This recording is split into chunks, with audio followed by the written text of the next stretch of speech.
Oke, silakan Kak Kanaya. Oke, baik. Terima kasih Dera untuk pembukaannya ya. Akhirnya kita berhasil berempat. Heboh ya pembukaannya. Setelah beberapa masalah teknis tadi. Oke, selamat sore teman-teman yang sudah bergabung. Senang sekali nih akhirnya kita bisa mengadakan lagi acara Bincang-Bincang Lontara. Ini kita udah acara yang keempat ya. Setelah 3 minggu sebelumnya kita bikin acara yang serupa dengan topik yang sama, yaitu mengatakan tidak pada pembajakan buku online. Kita udah mendengar sudut pandang atau pandangan dari praktisi hukum tentang pembajakan online. Kita udah mendengar pendapat dari penulis sendiri ketika karyanya dibajak. Kita udah dengar juga pandangan dari penerbit, bagaimana kalau mereka menemukan buku-buku mereka dibajak di marketplace gitu kan ya. Nah, pada sore hari kita akan mendengar pandangan dari akademisi dan juga komunitas, ya kan. Nah, selamat sore juga untuk kedua narasumber yang sudah hadir saat ini, sore hari ini. Ada Pak Seno Gumira. Salam kenal Pak Seno. Aku senang bisa tetap buka dengan Pak Seno meskipun cuma virtual. Terus ada juga Kak Iva. Kak Iva ini dari komunitas perempuan membaca. Nanti kita akan ngobrol lebih lanjut tentang komunitas tersebut. Nah, sementara untuk Pak Seno, aku yakin nih teman-teman pasti udah banyak baca buku-bukunya Pak Seno, baik yang fiksi maupun yang non-fiksi, karena udah banyak banget karyanya beliau gitu kan. Pak Seno juga mengajar di berbagai perguruan tinggi. Mungkin aku mau mempersilakan, suaraku kecil, semoga sudah terdengar jelas ya sekarang. Oke. Aku mau mempersilakan Pak Seno untuk langsung menyapa teman-teman yang hadir di IG Live sore hari ini, terus mungkin menceritakan sedikit ya perjalanan Pak Seno di dalam industri literasi atau di ekosistem literasi yang lebih luas lagi. Silakan Pak Seno. Perjalanannya singkat. Singkat. Iya, ngirim tulisan gitu kan. Terus selalu dikembalikan gitu, ya kan? Terus lama-lama dimuat gitu. Terus lama-lama sering dimuat, ya kan? Terus yang sudah dimuat dibukukan. Setelah dibukukan lagi gitu. Selesai. Kalau dengarnya seperti itu kayaknya singkat ya, tapi pasti ada perjuangan berapa masa gitu, berapa periode untuk menempuh supaya dibukukan gitu karyanya. Cerita sedikit dong Pak Seno. Ya nggak pakai perjuangan, tinggal menunggu. Menunggu itu bukan perjuangan ya Pak? Iya ya, jangan ngarep-ngarep ya, santai. Karena harapan itu iya. membunuh kebahagiaan ya Pak Seno. Aduh, iya. Oke, baik. Terima kasih Pak Seno. Nah, aku mau beralih ke Kak Iva. Kak Iva, apakah sudah stabil jaringannya?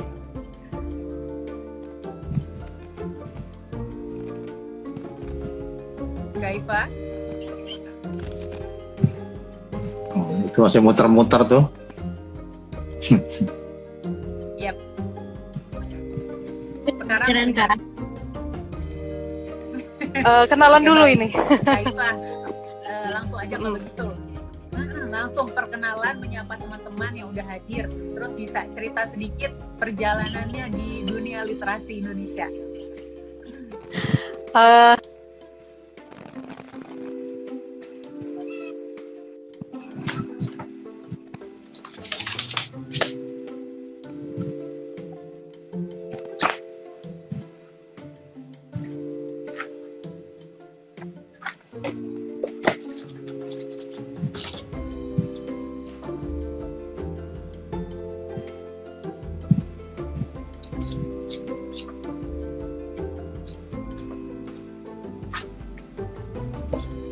Ya, kedengeran Kak.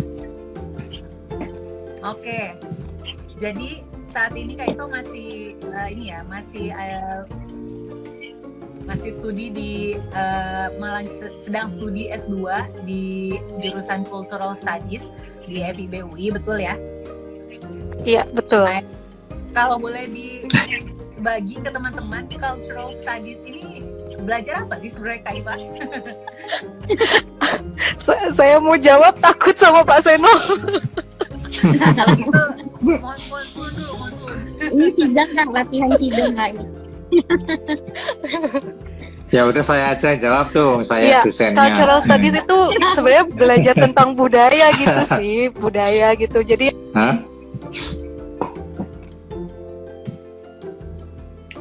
Gimana, mau nggak apa dijawab? kesenian apa segala macam. Tapi kalau di cultural studies tuh sebenarnya nggak Halo. gitu juga. Jadi kayak hal-hal yang keseharian yang Halo? kita alami sehari-hari ini budaya. Kayak Instagram ini juga budaya gitu. Nah, coba mungkin Pak Seno mau menambahkan Kak.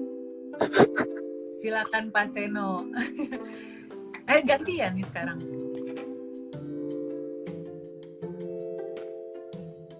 Aduh, sinyal Pak Seno agak putus-putus. Putus malu lu. Tuh giliran sekarang lancar. Iya Pak. Dilanjut Pak, silakan. Udah, Mau menambahkan udah. mungkin? Ya udah. Nah, iya.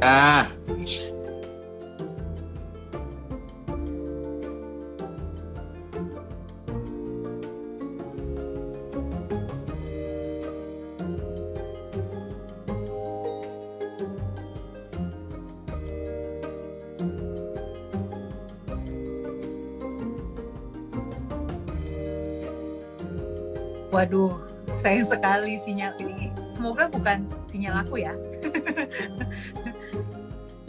Sinyal Pak Seno muter-muter. Tadi putus-putus, sekarang muter-muter.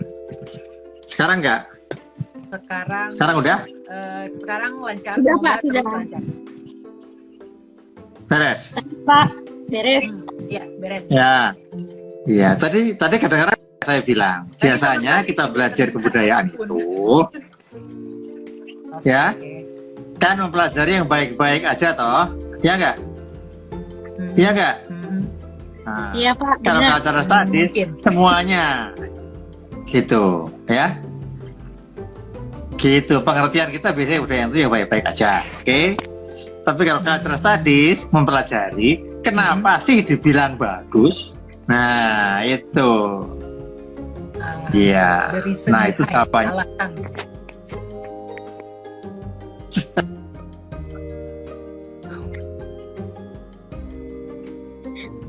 Baik.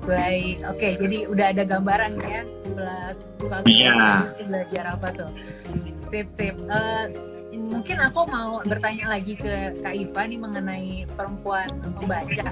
Tadi kayaknya udah sempet diinformasikan, tapi tadi kayaknya terputus. Nah, bisa di-share lagi Kak Iva mengenai komunitas perempuan membaca ini, didirikannya sejak kapan? Dan apakah ada kegiatan-kegiatan rutin yang sering dilakukan gitu? Ya, jadi komunitas perempuan membaca itu didirikannya tahun 2016. Waktu itu saya dan teman-teman itu awalnya anggotanya tuh ibu-ibu rumah tangga awalnya. Jadi ibu-ibu yang sudah menikah, sudah berkeluarga, itu kebanyakan itu ngerasa udah nggak punya waktu buat membaca, kemudian terlalu sibuk sampai nggak update lagi sama bacaan-bacaan gitu. Padahal sebelumnya itu sangat suka dengan membaca. Akhirnya kami bikin komunitas ini, perempuan membaca. Jadi untuk saling memotivasi membaca, kemudian sharing bacaan. Nah, biasanya itu setiap bulan semua anggotanya tuh diwajibkan untuk setor satu resensi. Nah, satu resensi itu nanti akan dibahas bersama dengan teman-teman yang lain. Jadi istilahnya dalam satu bulan itu kita baca satu buku, tapi dapat informasi dari banyak buku yang dibaca sama teman-teman gitu. Betul. Aku nggak dengar Cuman lah. sekarang anggotanya udah nggak cuma ibu rumah tangga sih, udah banyak juga anak-anak Tempat gue anak mahasiswa muter-muter atau karyawan atau apa yang belum berkeluarga itu pada pengen ikutan gabung juga. Oke, menarik ya. Dengan adanya komunitas jadi makin ini ya, makin mempengaruhi minat baca orang yang lihat gitu ya. Iya. Oke, baik. Nah, tapi tadi teman-teman udah denger ya cerita dari masing-masing narasumber kita sore hari ini. Nah, sekarang kita mau masuk ke topik utamanya, yaitu pembajakan buku, terutama di bidang online, itu pembajakan buku online. Nah, sebelum kita ngebahas kegiatan pembajakan bukunya itu, kan subjek utama itu adalah buku gitu ya. Nah, aku pengen mendengar pandangan nih dari Pak Seno selaku pengajar gitu kan. Apa sih sebenarnya peran penting buku itu dalam kegiatan akademis, dalam dunia akademis menurut Pak Seno bagaimana? Ya bikin pinter lah. Apakah hanya lewat buku saja kita pintar? Ya buku itu kan sarana, ya kan? Buku diomongin, didiskusikan, dibantai, dibongkar. Ya dia sumber untuk dikritisin gitu loh. Oke. Ya, gampang aja lah kalau itu mah. Jadi untuk saat ini buku tuh masih pegang peranan yang dominan ya untuk mencerdaskan ini ya Pak ya. Ya jelas. Karena sebenarnya- Apapun bentuknya ya. Buku jangan mikir ya termasuk e-book gitu loh. Ya apapun yang tertulis, apapun yang universal. Betul, ada babnya, ada konstruksinya. Jelas. Jadi jangan lihat barangnya, ada kertas dijilid itu baru buku. Jangan gitu ngelihatnya dong. Ya kan? Zaman dulu kalau buku kan sekolah kan? Ya nggak? Digulung, ya kan? Kalau zaman dulu buku itu kan digulung, kitab-kitab. Ya apa enggak lah? Ya. Sebelum ada buku malah cuma omongan doang lisan. Tapi kan sudah konstruktif kan? Sudah ada babnya, pembukaannya, penutupnya, isinya, ideologinya semua gitu loh. Ya. Jadi buku itu media saja. Tapi isinya pengetahuan, ideologi, dan bengek gitu. Oke. Kalau sekarang kan segala sesuatu berkembangnya ke digital nih ya Pak Seno ya. Nah kalau untuk di ya itu buku sendiri, juga gitu loh. Ya. Di dunia akademis sendiri, apakah bagaimana peran buku digital gitu dalam dunia akademis? Soalnya aku udah lama nih Pak nggak kuliah, jadi aku nggak tahu bagaimana perkembangan. Sama saja. Ya sama saja. Bedanya dia soft copy gitu. Oke. Iya kan? Itu yang pengen dengan segala kelebihan dan kekurangannya kan, gitu. Kelebihannya ya nggak usah pergi keluar rumah gitu. Klik langsung dapat 100 kan gitu, ya kan? Yang gratisan gitu loh. Kalau punya duit ya dapat banyak juga gitu. Ya sama pentingnya. Ngomongin Pak Seno udah menyinggung tentang duit nih. Nah, dengar-dengar cerita dari teman-teman yang masih kuliah sekarang, kata mereka buku-buku referensi sekolah atau kuliah tuh harganya fantastis gitu Pak. Bisa dari ratusan ribu sampai jutaan. Nah, faktor itu yang mendorong mereka untuk membeli buku bajakan atau mengakses buku-buku yang ilegal di berbagai sumber terbuka gitu atau open source. Nah, gimana Pak Seno memandang hal tersebut gitu sebagai praktisi akademis atau pengajar? Ilegal itu ada 2. Ya. Jadi kayak berasa ilegal bermoral. Nah, ilegal tak bermoral gitu, ya kan? Bisa dielaborasi nggak Pak? Ilegal bermoral. Ya, ilegal tak bermoral itu, ya kan? Itu karya orang lain, ya kan? Dijual, ya kan? Dibajak demi kepentingan diri sendiri, yakni mendapat keuntungan, ya kan? Gitu. Kalau ilegal bermoral, gitu loh. Nah, saya kasihan murid-murid saya, gitu kan? Ya saya bagi aja PDF-nya ke semua orang, gitu loh. Ya. Meskipun aku tahu pengarangnya nggak dapat apa-apa, gitu. Ya itu bermoral tapi kan. Kan aku tidak ambil keuntungan kan, dan bikin orang banyak cerdas kan. Lah iya, gitu. Yang nggak bermoral itu kalau setiap satu PDF aku minta bayaran, gitu kan? 50.000, 1.000 gitu. Nah, itu baru tak bermoral, gitu loh. Tapi kalau makan tuh semua, tanggal sekian ujian, lah itu bermoral, dia jadi pinter kok, iya kan? Dan pengarangnya harus bersyukur, lumayan aku bagi-bagi. Tapi Pak, akan jadi beda cerita kalau ada salah satu muridnya yang justru memperjualbelikan itu. Bagaimana tuh Pak? Ya itu tak bermoral. Tak bermoral. Oke. Tanya. Oke. Ya kan? Gitu. Ya, benar. Itu tadi pandangan dari sisi pengajar. Nah sekarang pengen denger pandangan dari sisi pelajar nih yang saat ini masih studi gitu kan. Bagaimana Kak Iva memandang buku ya, buku sebagai memandang pembajakan buku akibat faktor mahalnya buku tersebut di kalangan akademisi ya. Kalau di kalangan akademisi berarti ini soal buku teks ya? Betul. Buku-buku referensi untuk kuliah Kak. Oh iya. Sebenarnya kalau saya pribadi ya, untuk buku teks itu sebetulnya kan kalau kita nggak mau membajak itu kita bisa cari di perpustakaan. Terus kalau kita mau versi digitalnya itu sebetulnya perpustakaan itu juga punya gitu. Kalau di UI itu kan di Remote Lib itu ada e-book yang legal dan gratis gitu sebenarnya. Nggak bisa denger. Kalau yang selama ini pengalaman saya di komunitas perempuan membaca itu biasanya teman-teman itu kan kadang ada yang mengeluhkan buku non fiksi gitu ya, non fiksi yang harganya mahal atau apa gitu. Tapi ternyata sekarang kita bisa cari loh kayak misalnya di Ipusnas atau apa itu gratis dan legal gitu. Oke, berarti pengalaman Kak Iva sendiri selama ini belum pernah ya membajak buku untuk kepentingan kuliah gitu. Kalau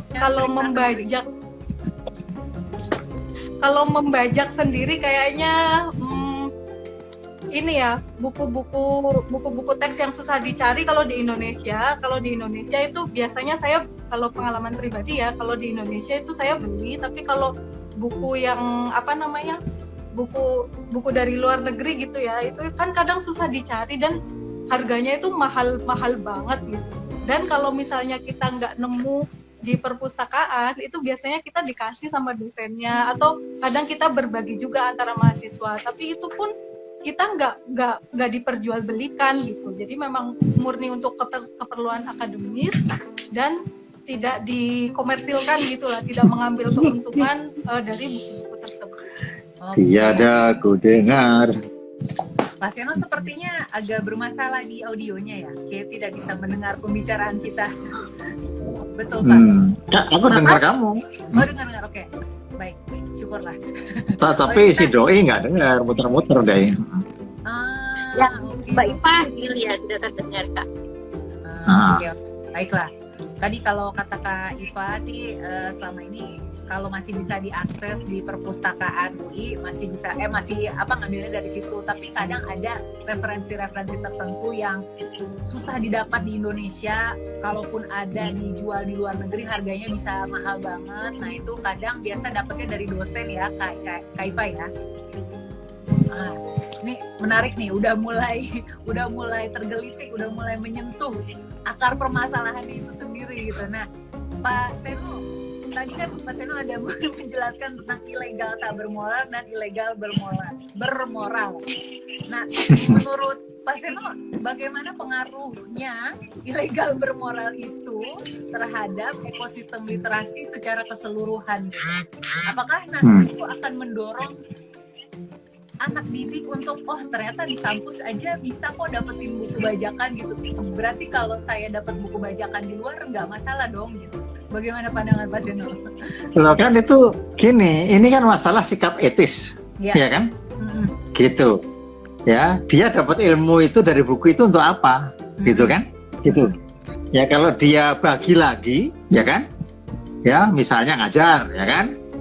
Ya, di kelasnya ada 40 murid gitu kan, dan dia tidak minta biaya tambahan untuk ilmunya itu gitu kan, malah kadang-kadang dibayarnya kurang gitu, ya kan, itu ya secara etis gak apa-apa, mencerdaskan bangsa, ya kan, ya kan, kalau apa-apa harus dibayar, ya, nanti ilmu pengetahuan itu hanya dimiliki kelompok elit, gitu loh, ya kan, kelompok elit ini akan jual ilmunya, gak akan dia kasih kalau gak dibayar, nah itu kan ketidakadilan. Iya kan? Dan ini harus dilawan. gitu loh, ya kan? Oke. Cara melawannya ya ilmu dibagi gratis, gitu. Oke, itu kalau Ya, jadi mesti ada demokratisasi ilmu. Kalau hanya yang punya uang, ya, yang bisa memiliki ilmu pengetahuan itu kan mengerikan, ya nggak? betul Pak, betul. Nah, itu. Nah. Nah, sikap etisnya yang penting. Nah, ini beda dengan kayak orang baca kamus ya, di pinggir jalan itu kan, kamus dibajak dijual murah sekali, ya dia jadi kaya, ya kan? Nah, itu nggak bermoral dan tidak etis gitu loh, ya kan? Tapi etis itu artinya apa? Ada tanggung jawabnya. Dia menggunakan kebebasannya membajak secara bertanggung jawab, gitu. Apa? Misalnya terbatas pada pengembangan ilmu pengetahuan, gitu kan? Mencerdaskan semua orang lah. Nah, dengan kecerdasan tuh orang kan juga punya sikap etis yang tidak akan mengambil keuntungan untuk diri sendiri, gitu loh, ya kan? Oke. Gitu. Itu pengarang manapun ya pasti setuju, gitu loh. Menarik. Iya, dia ngarang buat apa, ya kan? Pasti bukan buat duit. Nah, itu kalau pengarang beneran, gitu loh. Kalau pengarang buat duit, nah itu pengarang P kecil, gitu, ya kan? Oke, menarik. Itu pengarang kasihan itu, ya kan, gitu. Pak Seno. Pengarang yang bener-bener pengarang itu, gitu kan? Ya sudah, itu kayak juru dongeng zaman dulu, itu loh, ya kan?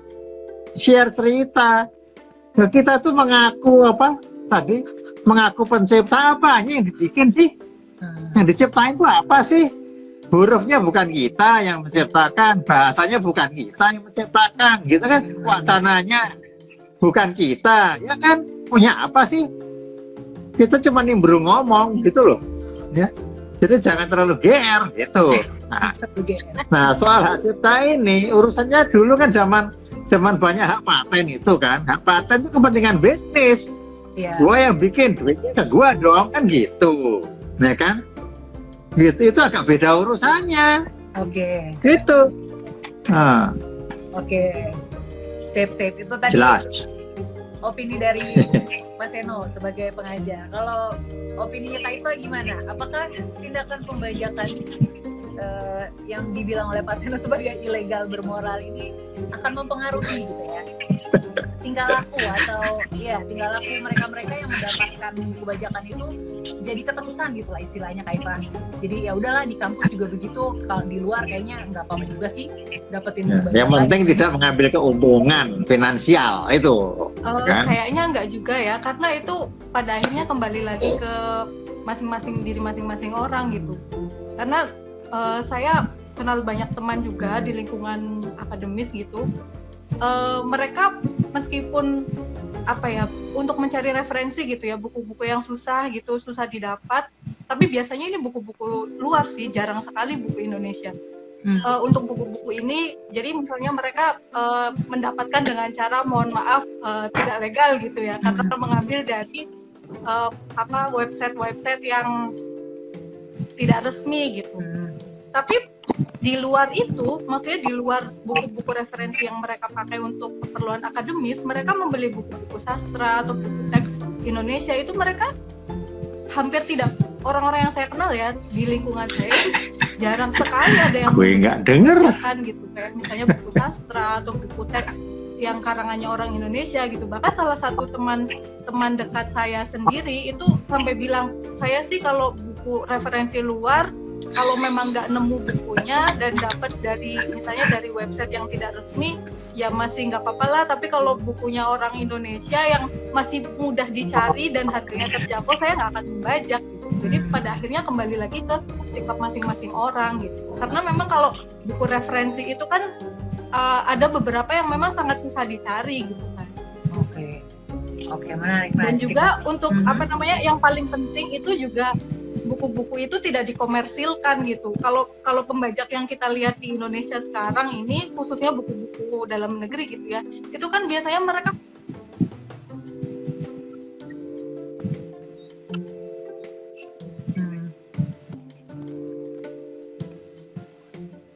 Rp5.000 atau harga Rp10.000, dan itu keuntungannya 100% ya ke si penjual ini gitu. Padahal kalau misalnya kita mau cari buku digital itu bisa dengan platform legal yang lain seperti Pusnas atau mungkin Lontara gitu. Kemarin saya udah sempat install Lontara gitu dan nemu ternyata ada banyak sekali buku digital yang lumayan lengkap gitu di situ. Betul. Oke, terima kasih opininya Kak Iva. Nah, tadi Kak Iva juga udah menyinggung ya tentang Kak Iva pernah nemuin buku-buku karya-karya sastra yang dibajak dan diperdagangkan secara ilegal gitu. Pak Seno kan udah banyak nih ya nulis buku gitu. Pernah nemuin gak sih Pak karyanya dibajak Pak? Pernah nemuin? Sering. Terus Iya. perasaannya? Orang minta tanda tangan gitu kan, ya misalnya, oh bukunya ternyata buku bajakan gitu. Waduh, terus gimana? Ya kan? Ya, saya berhak tidak mendatangani kan, gitu loh. Ya Iya.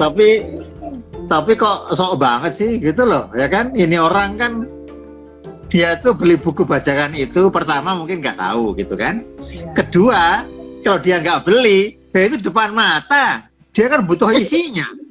Iya kan? Sementara penerbit itu nggak kunjung nerbitin ulang gitu kan? Dengan entah pertimbangan apa, aku rasa kok nggak apa-apa gitu kan? Itu kayak kalian kuliah di kelas, ada orang di pinggir, di luar jendela dengerin gitu, ya kan? Nah, karena kalian tuh ngantuk nggak masuk ilmunya, tapi dia kan di pinggir jendela dengerin semua masuk. Memangnya dia tidak sah dapat ilmu itu, ya kan? Gitu meskipun nggak bayar kuliah. Saya kira dia lebih berhak, dia niat, gitu kan? Lah kalian udah bayar, tapi kalian tergantung-gantung, ya kan? Atau sebelum gurunya, jadi cuek aja gitu, ya kan? Ya aku rasa makanya sikap etis yang penting di sini. Itu hukum itu belum segala-galanya. Jadi, gitu. Kalau Pak Seno, Jadi ya penerbitnya aja nggak nerbitin, gitu loh. Penerbitnya aja nggak mau nerbitin, ya salah sendiri dibajak dong, iya kan? Terbitin dong banyak-banyak. Lah iya. Nah waktu itu kebetulan penerbitnya lewat, gitu kan? Aku kasih lihat nih bajakan. Nah, oh iya, ya kamu terbitin dong, ya kan? Kalau kamu terbitin, bukumu yang dibeli, gitu loh. Aku pengarangnya sih oke-oke aja dibaca. termasuk buku Kok kayak apa aja. Lagi pula hilang berapa duit sih, gitu loh. Kalau saya dapatnya nggak pakai duit, jarang-jarang. ide-ide itu kan gratis saya, ya kan? Cuman tinggal ngelamun doang, ya? Ngibul doang. Kenapa saya merasa berhak atas itu duit yang dicetak begitu susah itu, gitu kan? Gitu. Hah? Duitnya lebih mahal dari ini saya. Oh iya, saya ngibul doang. Berani Pak Seno bahkan pernah dimintain tanda tangan ya, tapi bukunya buku bajakan. Wow. Oh iya. Waduh, Ngapain marah? Loh, itu malah prestasi gitu kan? Karena ada pengarang yang para pembajak tidak sudi membajak, mau tidak ada gunanya dibajak, nggak ada yang ambil. Menarik. Iya kan? Iya. Itu kan juga sebuah achievement. Buat Bukunya punya dibaca, kita balik saja nilai-nilai itu, gitu loh. Udah bosan saya itu. Nah, kalau cuma mau untuk membacakan gampang, nggak usah saya yang ngomong, ya kan? Tetangga juga bisa, orang lewat juga bisa. Lah iya. Oke, menarik nih. Wah, ini pandangan baru nih dari 4 kali live, baru Pak Seno yang bikin polarisasi. Opininya polarisasi. Oke, baik. Aku mau beralih dulu nih ke Kak Iva. Kak Iva tadi kan tadi kan Kak Iva cerita ada pernah nemu gitu buku-buku bajakan bentuknya PDF gitu kan. Nah, kan Kak Iva sendiri adalah sosok di balik komunitas perempuan membaca. Menurut Kak Iva, apa sih pentingnya komunitas dalam menghadapi atau memberi edukasi tentang pembajakan itu sendiri di ekosistem literasi Indonesia? Sebelumnya kayaknya ini deh, Kak, Pak Seno itu nggak bisa dengar saya juga Iya. nggak bisa dengar Pak Seno, makanya saya pakai dua ini nih. Jadi yang satu saya dengerin Pak Seno pakai yang ini. Oh. Jadi gitu. Ini tadi soalnya ada yang bilang Kak bisa nggak lepas earphone-nya gitu. Tapi kayaknya ini nggak ngaruh soal earphone, soalnya earphone-nya saya nyambung ke sini biar bisa dengerin Pak Seno. Pantesan. Oke. Jadi satu arah komunikasinya. Oke, baiklah. Silakan Kak Iva. Ya, jadi ke pertanyaan Kak Aya tadi ya, Peran komunitas. soal peran komunitas, sebenarnya gini ya, memang banyak orang mengeluhkan harga buku itu mahal gitu ya. Jadi tapi orang-orang ini sangat suka membaca buku gitu, dan salah satu cara mereka untuk memuaskan keinginan membacanya ya dengan mencari versi digitalnya gitu. Di komunitas perempuan membaca sendiri pernah ada periode waktu awal-awal dulu ya, saat banyak teman-teman mengirimkan resensi buku dari buku-buku yang diambil secara tidak legal. Ya memang pada akhirnya butuh proses juga gimana cara mengedukasi untuk anti pembajakan gitu, khususnya untuk buku-buku lokal ya, buku-buku di sini, karena kalau saya agak sedikit berbeda pandangan dengan Pak Seno ya soal pembajakan. Pokoknya kalau buku lokal itu sebisa mungkin jangan dibajak deh gitu. Kalau saya dan teman-teman gitu. Jadi biasanya kita dulu punya saling mengedukasi gitu ke teman-teman. Kalau misalnya pengen baca buku apa gitu, kita bantu carikan gitu. Misalnya ini nih di Ipusnas ada, atau dulu itu ada aplikasi apa lagi gitu, Gramedia Digital atau apa gitu lah, pokoknya kita bantu carikan, misalnya ada yang versi digitalnya atau apa. Terus kadang kita juga saling menghadiahi buku ke teman-teman gitu, misalnya ada teman-teman yang aduh saya sudah lama nggak punya buku baru nih karena banyak pengeluaran dan lain sebagainya, terus padahal lagi pengen baca tapi udah nggak ada stok buku baru gitu. Nah biasanya teman-teman itu saling mengirimkan hadiah buku gitu, meskipun bukan buku yang baru banget gitu, kadang buku yang sudah pernah dibaca atau apa. Biasanya kayak gitu sih. Jadi memang stepnya itu pelan-pelan gitu. Jadi yang udah dilakukan selama ini itu ya kayak ngasih informasi buat dapetin buku legal tuh di mana gitu ya. Bahkan kalau perlu tukeran antar sesama anggota komunitas ya.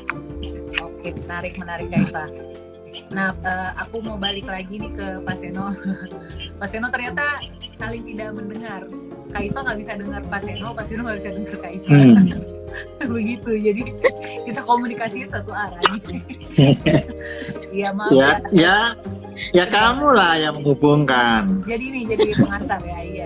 Itu tadi saya udah ulangi ya. Jadi kalau mereka ya itu bagus ya, bagus, menghargai kerja orang itu penting gitu loh ya.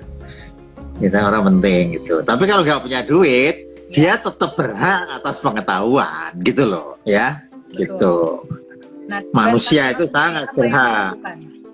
Dari Pak Seno sendiri apa yang dilakukan selaku pengajar gitu ya untuk menyebarkan informasi atau ilmu pendidikan itu untuk orang-orang yang nggak mampu itu loh Pak, yang Pak Seno tadi bilang dia berhak tetap dapat meskipun nggak mampu gitu. Iya, udah saya bilang tadi. Yang fotokopi ya Pak? Fotokopi PDF, sekarang PDF gratisan kan? PDF ke grup itu sudah, ya kan? Sudah kasih satu itu langsung kemana-mana, gitu loh, ya. Gitu. Cuman gini, kalau buku itu kan ada masalah penerbit ya. Betul. Yang harus kita hargai penerbit, ya. Dia kan ongkos kertas, ongkos desain semua, gitu kan. Nah itu harus diperhatikan, gitu ya. Jadi lebih ke sana. Itu kembali ke bisnis punya hukum sendiri, gitu loh. Ya.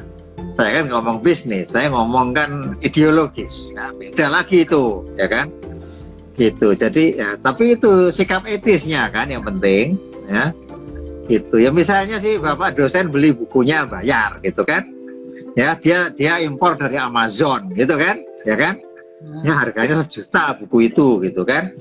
Nah gitu. Lah dia kasih ke kelas, silahkan fotokopi. Lah apakah dia itu penjahat? Kan tidak, ya kan? Gitu loh.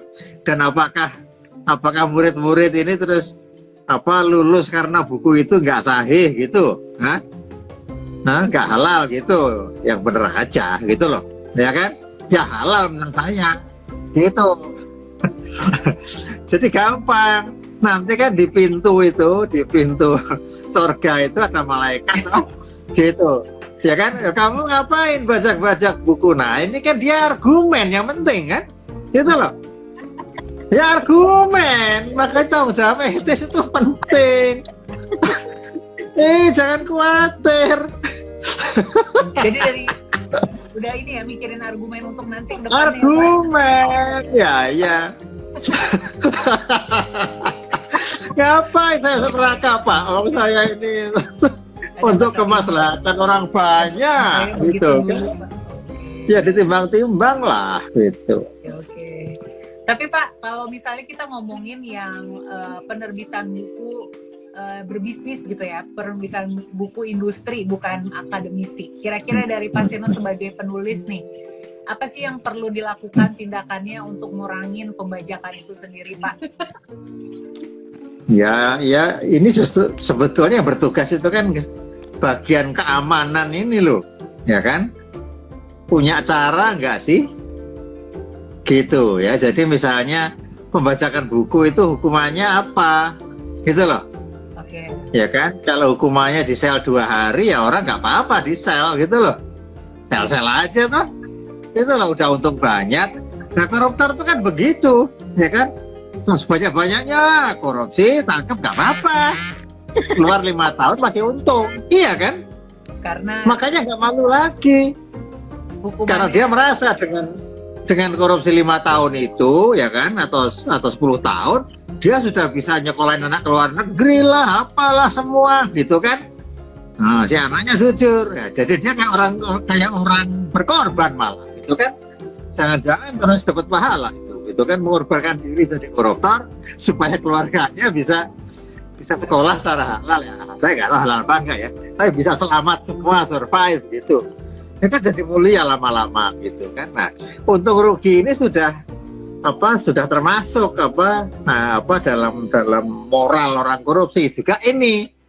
Gitu si pembajak ini, tangkap aja, saya udah untung ini kan berbahaya, ya kan? Makanya hukumannya harus berat, gitu, ya kan? Ya bilang aja dosanya sama, gitu kan? Mengkorupsi uang sama korupsi pengetahuan sama, gitu. Ini kan penerbit, nah, kita mesti fair pada penerbit kan, gitu loh. Ya udah lumayan dia mau bisnis buku, gitu kan? Gitu. Ya jangan gitu dong, gitu kan?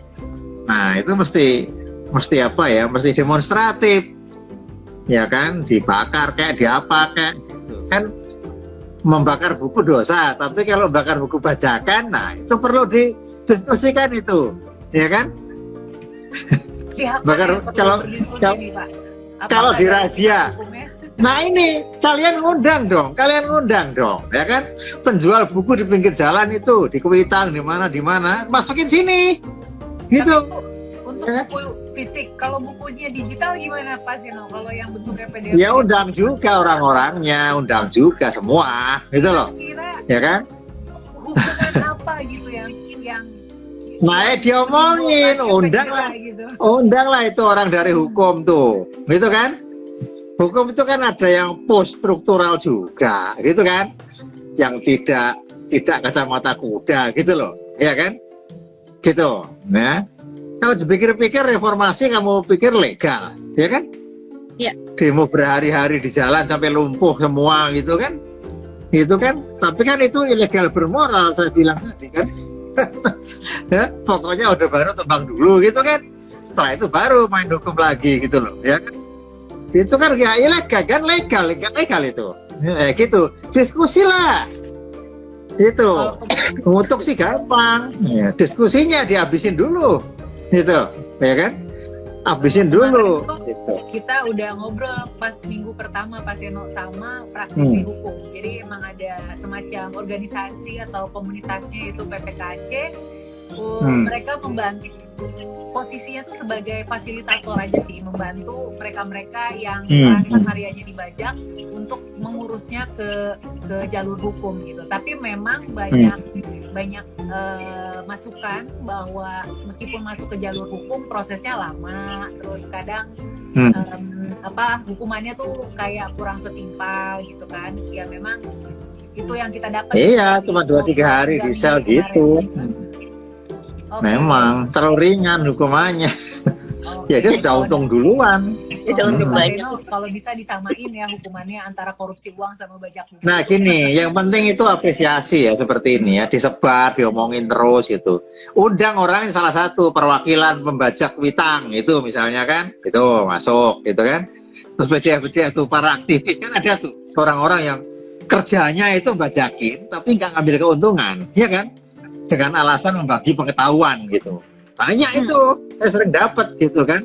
Dan bersyukur juga gitu kan, dapat itu gitu. Nah itu diajak omong, itu orang-orang filsafat juga itu, tanyalah gitu kan. Pembenaranmu apa sih gitu loh, ya kan? Mencari itu kemana-mana gitu, dibagi, undang biar idenya itu agak banyak itu loh pemikiran itu. Iya, biar nggak kita sekedar diskusi dan nggak sekedar salah benar ya. Itu mah itu bukan diskusi, cuma salah benar itu gitu loh. Nah. Oke, menarik Pak Seno, menarik. Sekarang aku mau beralih ke Kaifa. Nah kalau buat Kaifa sendiri nih, kalau memandang dari segi dari sudut pandang komunitas ya, apa sih sebenarnya yang harus dilakukan gitu untuk mengurangi, seenggaknya mengurangi deh pembajakan buku fisik, pembajakan buku baik yang fisik maupun yang digital. Gimana Kaifa? Kalau mengurangi kayaknya sih nggak mungkin ya, karena pembajak itu terus beranak pinak semakin banyak gitu. Kayak buku baru terbit kemarin, terus kayak banyak yang baca, banyak yang ulas, pas udah dapet ada bajakannya lagi di marketplace gitu. Jadi itu sangat susah sekali gitu kalau untuk mengurangi pembajakan itu. Pada akhirnya kembali lagi ke pembacanya masing-masing sih, gimana saling mengajak gitulah, ayo dong jangan beli buku bajakan gitu, mending pinjem aja deh, atau mending sewa aja gitu di aplikasi online kan bisa, atau baca yang gratis di perpustakaan online kan bisa, misalnya kayak gitu. Jadi kalau misalnya untuk mengurangi pembajakan itu kayaknya hal yang sangat mustahil ya, karena suami saya kan penulis. Buku puisinya itu kemarin setelah menang penghargaan itu banyak banget versi bajakannya di marketplace gitu. Padahal harga originalnya itu cuma 65.000 gitu. Bahkan bajakannya itu ada yang 40-an ribu gitu. Jadi itu selisihnya tuh dikit banget. Terus itu banyak juga orang yang beli versi bajakannya. Ada yang ngasih tahu ya. Dan kita udah udah terlalu capek untuk yang nge-reportin juga di marketplace gitu. Jadi memang kalau pembajak itu sampai kapanpun saya yakin pasti akan banyak ya, karena secara hukum juga nggak ada tindakan yang tegas untuk para pembajak gitu. Jadi pada akhirnya kembali lagi ke pembacanya gitu. Gimana supaya jangan beli buku bajakan kayak gitu. Oke, menarik. Kak Iva sendiri suaminya karyanya dibajak ya, itu ada yang lapor ya Kak? Apa gimana? Iya, ada yang nanya. Jadi nanya, Kak, buku Hadrah Kiai masih ada nggak gitu? Terus kita bilang, aduh maaf sudah habis gitu, belum cetak ulang, kita bilang gitu. Terus dia nunjukin, oh yang ini berarti bukan dari toko kakak ya gitu, pas harganya 40.000 gitu. Terus saya bilang, itu bajakan gitu. Waduh, terus yang Kak Iva lakukan apa waktu itu? Report gitu? Iya, saya report tuh saya kasih tahu, itu ada teman saya yang masih punya stoknya di toko bukunya, bisa pesen ke sana aja gitu. Tapi yang nggak tahu akhirnya pesen yang ori atau enggak gitu, meskipun selisihnya cuma 20.000. Oke. Denger lagi nih cerita yang karyanya dibajak. Oke. Terus ya aku mau ke Pak Seno lagi nih. Pak Seno, untuk pertanyaan pamungkas nih, kira-kira harapannya Pak Seno untuk ekosistem literasi Indonesia ke depannya itu seperti apa? Terutama untuk kasus pembajakan buku ini. Ya, saya kira gini, yang perlu dibelain ya, itu adalah pengarang-pengarang yang sangat membutuhkan dana, Seperti apa? ya, duit gitu kan. Tapi dia misalnya hidup di bawah garis kemiskinan, misalnya gitu, ya. Tapi karyanya itu sudah berpuluh-puluh tahun dibajak, ya, ya, misalnya naskah drama gitu kan, ya. Itu sudah mungkin 50 tahun orang selalu mainkan itu ya di festival teater, di 17-an, di apa, nggak pernah dapat royalti. Hidupnya di bawah garis kemiskinan. Itu harus diperjuangkan. Oke. Gitu ya. Gitu, meskipun teater misalnya kan. Ya memang teater juga belum ini ya, tapi kan orang katakanlah memainkan itu. Ya bahwa pengarangnya dikasih. Ya kan? Gitu, itu kan sudah menyenangkan orang, menginspire orang gitu. Ya, itu banyak sekali. Ya. Tapi Yang tiap usulan tahun, yang untuk sekolah-sekolah gitu kan. Kan ada sekolah-sekolah tuh kan. Apa untuk pelajaran, drama ini dimainkan, drama itu dimainkan misalnya. Itu kan pengarang nggak dapat apa-apa. Padahal dia hidup di bawah garis kemiskinan. Nah, itu diperjuangkan. Gitu, ya. Mau lembaga pendidikan kok sama saja. Ya kan, tidak menghargai pengarang. Nah, itu penting menurut saya gitu. Buku-buku pelajaran, ya kan, itu main caplo aja atas nama ini kan pendidikan bahasa, tapi puisinya utuh gitu kan, esainya utuh, cerpen utuh gitu kan. Sementara orang-orang ini makan susah gitu, ya lah. Kalau dia bikin puisi mau dapat duit dari mana, ya kan, gitu. Gitu. Nah, jadi ada gerakan seperti itu, ya. Gitu. Kalau pengarang udah laris manis ya sudah, dia harus bersyukur saja gitu, ya kan.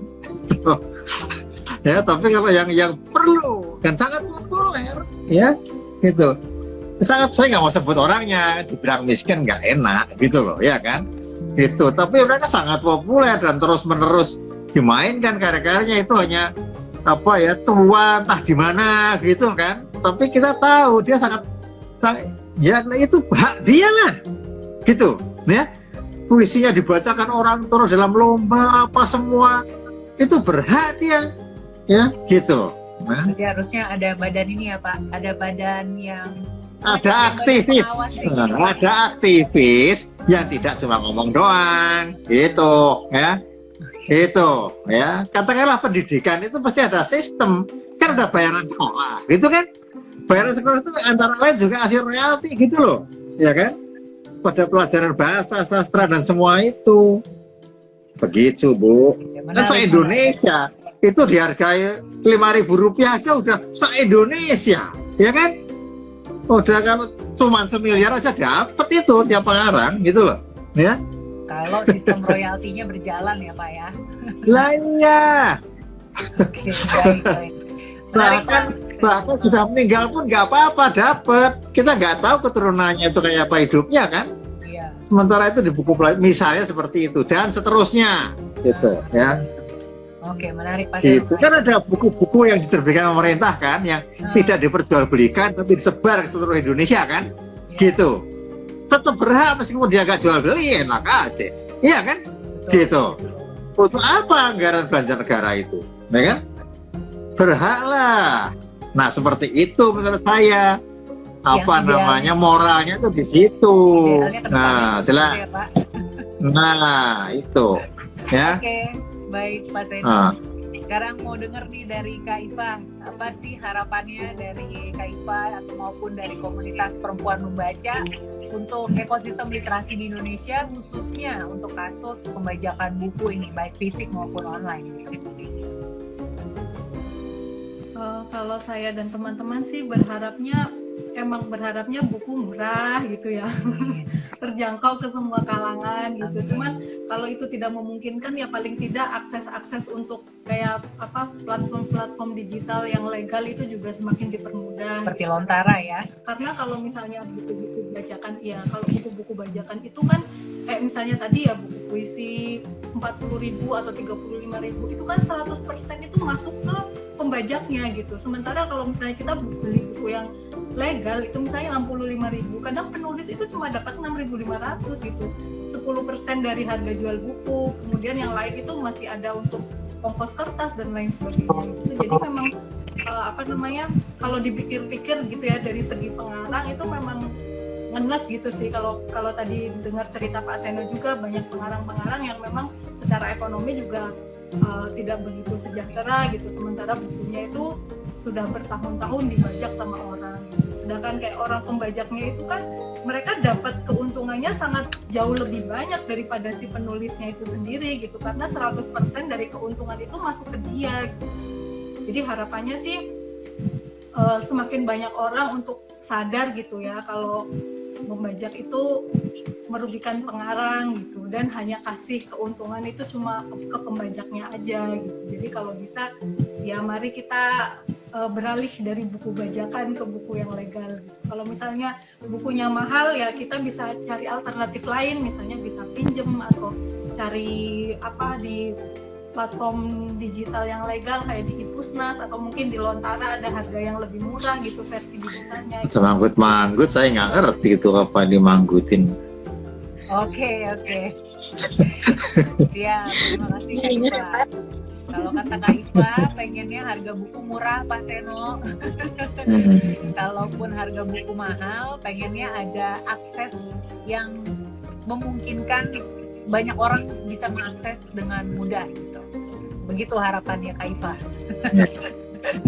Oke, sip. Coba kita cek dulu di kolom chat apakah ada yang mengajukan pertanyaan. Ini banyak sih yang ngasih opini-opini. Ada pertanyaan dari Sugita, kalau nerbitin buku itu hak cipta bukunya ada di penerbit atau penulis? Mungkin Pak Seno mau bantu menjawab. Nah, itu masalah hukum tuh nggak tahu saya. Tapi yang jelas ya, iya, ya cipta tetap aja inilah, tetap pengarang lah, ya kan, mau dibolak-balik kan dia yang bikin, ya kan. Tapi hak penerbitan itu, jadi hak cipta dibeli itu artinya bukan dia yang nyipta karena beli enggak, tapi dia berhak menerbitkan kan gitu, ya kan? Itu. Jadi hak cipta dibeli itu artinya berhak diterbitkan gitu. Ya. Lalu ada pertanyaan selanjutnya dari RPDSP, Pak Seno, buku Naga Bumi nggak mau dimasukin ke Lontara juga Pak? Bagaimana Pak Seno? Dimasukin tuh apa? Nggak tahu saya. Supaya bisa diakses di Lontara Pak. Ya itu tanya penerbit. Tuh, tanya penerbit katanya. Iya. Kalau saya punya usul kan bisa secara kreatif ya. Ya, misalnya Lontara itu punya media yang audio misalnya kan. Jadi Naga Bumi dibaca. Nah, gitu kan? Dibacakan. Orang bisa klik Lontara dengerin. Nah, itu kan menjadi bukan gratis kan? Gitu loh ya. Gitu. Bahkan si pembaca sendiri ya dia menjadi berkarya juga kan?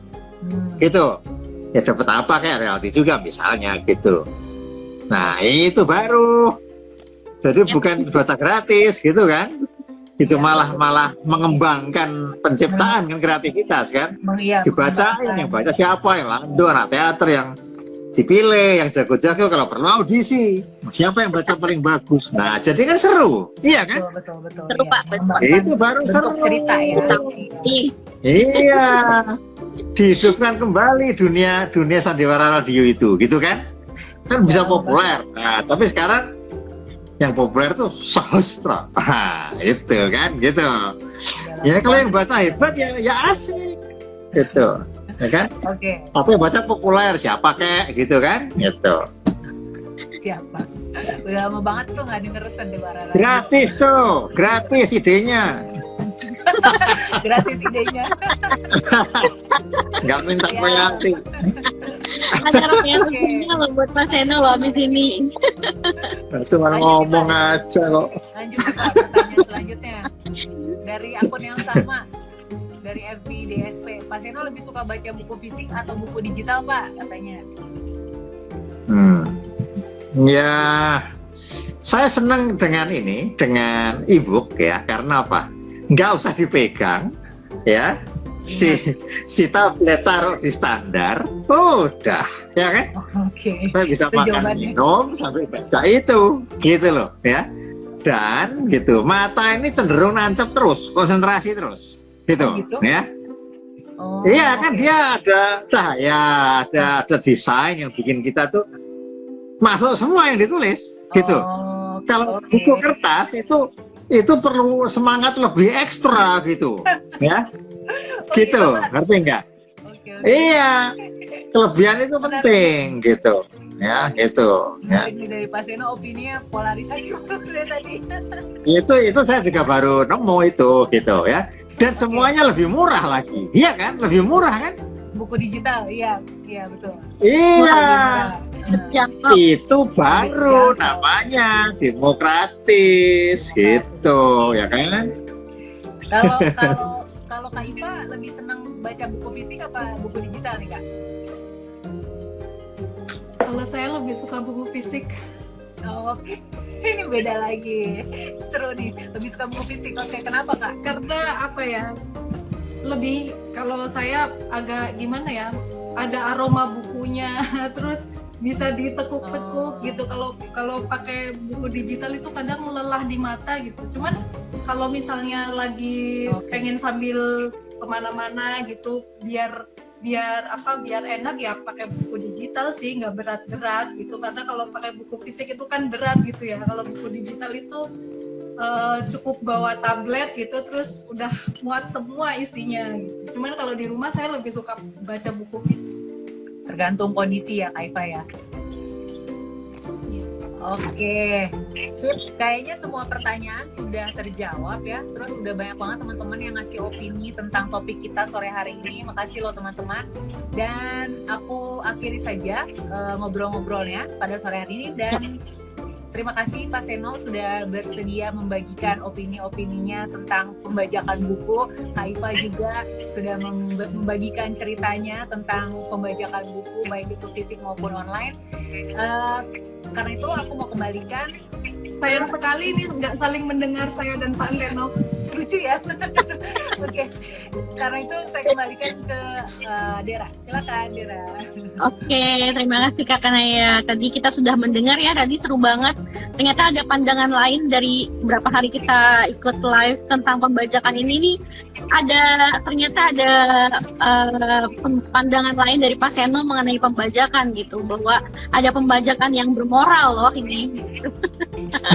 Ada yang pembajakan ada yang bermoral loh ternyata, yang memang ya digunakan bukan untuk keuntungan pribadi, tapi memang untuk pendidikan gitu, untuk mengembangkan pendidikan. Nah, makanya itu Lontara ada, itu adalah sebagai solusi dari si yang tadi, bahwa bagaimana bisa memberikan akses informasi, memberikan akses karya dengan harga yang murah dan mudah kayak gitu. Jadi benar tadi, demokrasi membaca ya, demokrasi membaca dengan Lontara.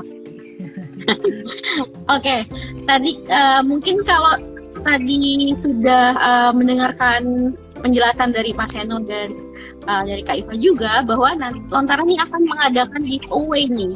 Kalau tadi pada nyari-nyari buku gratisnya daripada ngebajak nih, Lontara akan mengadakan giveaway, ada dua buah itu. Nah, ini dari penerbit Karos. Nah, caranya adalah ada pertanyaannya juga, jurusan tadi kalau mendengarkan dari awal, pertanyaannya adalah, nanti mungkin kalau yang tahu jawabannya bisa DM ke Lontara. Pertanyaan pertamanya adalah, apa jurusan yang Kak Iva ambil untuk S2 di UI? Ayo, gampang banget pertanyaannya loh. Udah dijelasin sama Pak Seno juga tadi. Nah, udah dijelasin sama Pak Seno jurusan itu. Nah, jurusan itu belajarnya apa? Sekali lagi ya, pertanyaannya, jurusan yang Kak Iva ambil di S2 di UI itu ambil jurusannya apa? Yang tahu cepet-cepetan DM ke Lontara. Kita punya e-book gratis nih ya kan. Jadi buru-buru cepat DM ke Lontara karena biar dapat e-book gratis dari Lontara. Yeay.